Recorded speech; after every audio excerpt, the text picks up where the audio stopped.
നമസ്കാരം. വീട്ടമ്മ എന്ന ചാനലിലേക്ക് ഏവർക്കും സ്വാഗതം. ഇതുവരെയും എൻ്റെ ചാനൽ സബ്സ്ക്രൈബ് ചെയ്യാത്തവർ താഴെ കാണുന്ന സബ്സ്ക്രൈബ് ബട്ടണിൽ പ്രസ് ചെയ്യുക. തൊട്ടടുത്ത് കാണുന്ന ബെല്ലൈക്കണിൽ കൂടി ക്ലിക്ക് ചെയ്താൽ ഞാനിടുന്ന വീഡിയോകളുടെ നോട്ടിഫിക്കേഷൻസ് നിങ്ങൾക്ക് അപ്പോൾ തന്നെ ലഭിക്കുന്നതാണ്.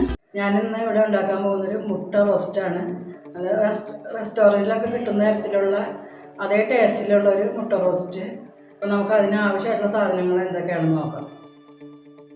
ഇത് തയ്യാറാക്കാനായിട്ട് ഞാനിവിടെ ഒരു 7 മുട്ട പുഴുങ്ങി തോട് കളഞ്ഞു വെച്ചിട്ടുണ്ട്.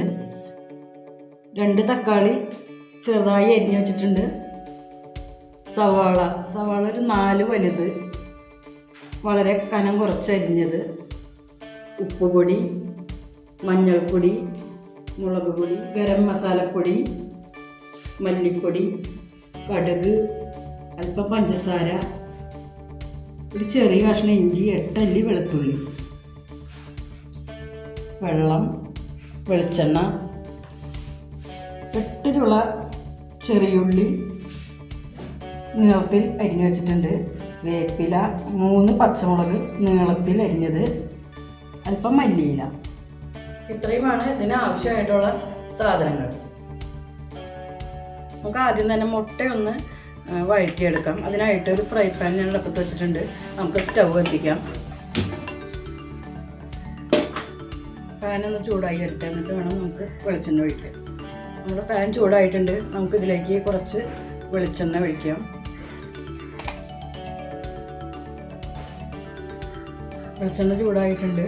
നമുക്കിതിലേക്ക് ഒരല്പം മഞ്ഞൾപ്പൊടിയും ഒരു 1/4 സ്പൂൺ മുളക് പൊടിയും ചേർക്കാം. നമുക്ക് സ്റ്റൗ ഒന്ന് ഓഫ് ചെയ്തിട്ട് ഈ പൊടികളൊന്ന് മൂപ്പിച്ചെടുക്കാം. അത് പൊടി കരിഞ്ഞു പോകും.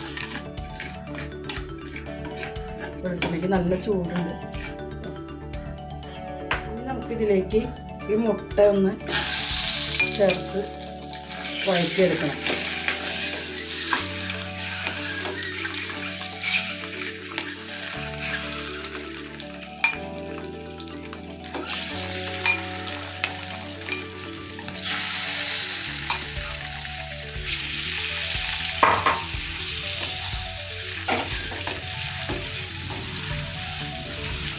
പൊടികൾ കരിഞ്ഞു പോകാതിരിക്കാനാണ് ഞാൻ സ്റ്റൗ ഓഫ് ചെയ്തത്. നമുക്ക് വീണ്ടും സ്റ്റൗ ഓൺ ചെയ്തിട്ട് ചെറിയ തീയിൽ മുട്ടയൊന്ന് വഴറ്റിയെടുക്കാം.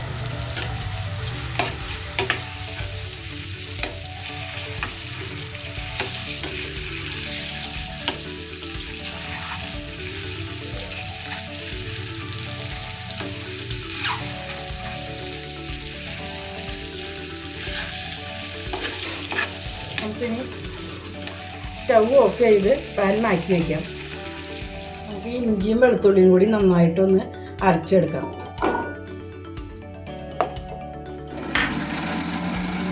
നമുക്ക് ഒരു ചീനച്ചട്ടി അടുപ്പത്ത് വെച്ച് സ്റ്റൗ കത്തിക്കാം.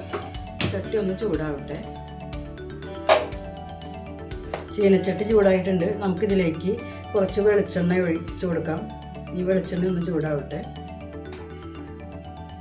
വെളിച്ചെണ്ണ നന്നായിട്ട് ചൂടായിട്ടുണ്ട്. നമുക്കിതിലേക്ക് കുറച്ച് കടുക് ഇട്ട് കൊടുക്കാം.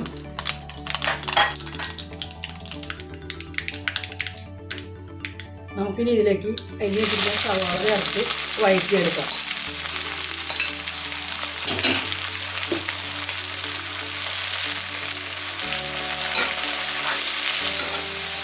സവാള പെട്ടെന്ന് വഴന്ന് വരുന്നതിന് വേണ്ടിയിട്ട് നമുക്ക് അല്പം ഉപ്പ് ചേർത്ത് വഴറ്റിയെടുക്കാം.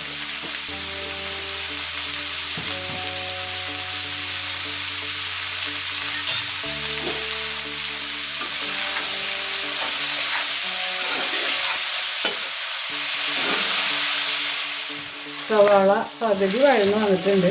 ഇനി നമുക്കിതിലേക്ക് നമ്മൾ അരച്ച് വെച്ച ഇഞ്ചി വെളുത്തുള്ളി പേസ്റ്റ് ചേർത്ത് കൊടുക്കാം.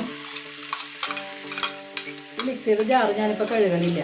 നമുക്കത് കുറച്ച് കഴിഞ്ഞിട്ട് ഇതിൽ കുറച്ച് വെള്ളം ചേർത്ത് ഇതിലേക്ക് ഒഴിക്കാനുള്ളതാണ്. നമുക്കിതിൻ്റെ പച്ചമണം മാറുന്ന വരെ ഒന്ന് ഇളക്കി കൊടുക്കാം.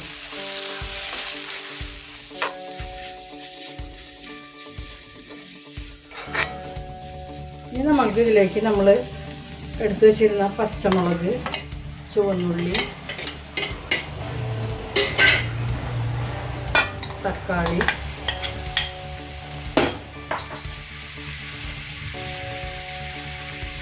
അര സ്പൂൺ മഞ്ഞൾപ്പൊടി,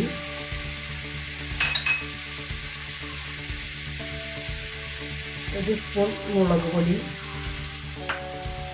ഒരു സ്പൂൺ മല്ലിപ്പൊടി,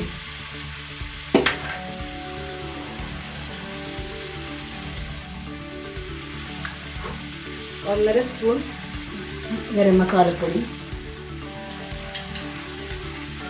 1/4 സ്പൂൺ പഞ്ചസാര ഇത്രയും ചേർത്ത് നന്നായി ഒന്ന് വഴറ്റിയെടുക്കാം.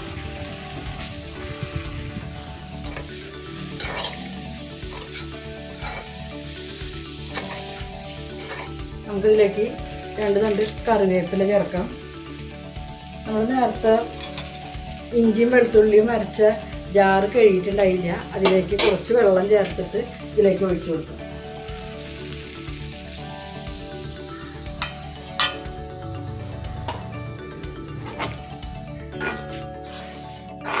തക്കാളിയും സവാളയും ഇതൊക്കെ ഒന്ന് നന്നായിട്ട് വെന്ത് കുറുകി വരും, എണ്ണ തെളിഞ്ഞു വരണം.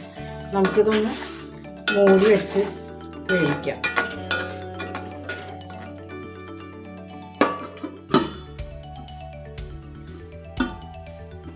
നമുക്ക് തുറന്ന് നോക്കി ഒന്നും കൂടി ഇളക്കി കൊടുക്കാം.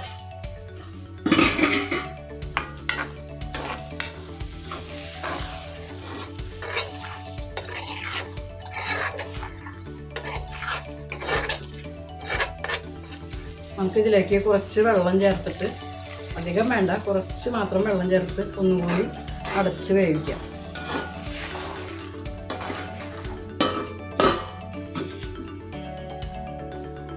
നമുക്ക് മൂടി ഒന്ന് തുറന്ന് നോക്കാം. നമ്മുടെ സവാളയൊക്കെ നന്നായിട്ട് വെന്ത് അതിൽ എണ്ണ തെളിഞ്ഞു വന്നിട്ടുണ്ട്. നമുക്കിനി ഇതിലേക്ക് നമ്മൾ ഫ്രൈ ചെയ്ത് വെച്ചിട്ടുള്ള മുട്ട ചേർക്കാം.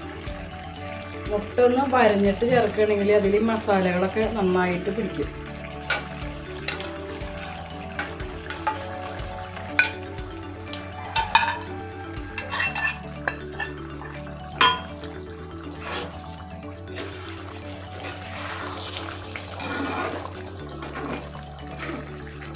നമുക്കിനി ഫ്ലെയിം കുറച്ച് വെച്ചിട്ട് ഒരു 2 മിനിറ്റ് ഒന്ന് മൂടി വെച്ച് പാകം ചെയ്യാം. നമുക്കിനി മൂടി ഒന്ന് തുറക്കാം.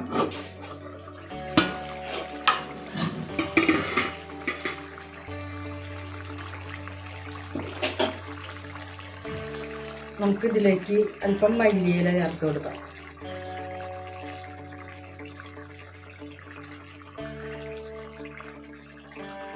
നമുക്ക് സ്റ്റവ് ഓഫാക്കാം.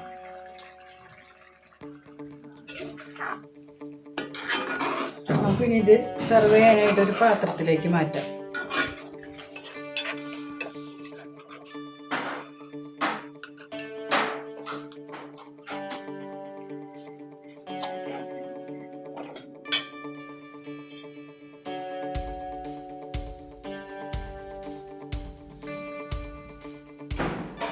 നിങ്ങളെല്ലാവരും കറി വീട്ടിലൊന്ന് ഉണ്ടാക്കി നോക്കണം. നല്ലൊരു വീഡിയോയുമായി വീണ്ടും കാണാം. Thank you.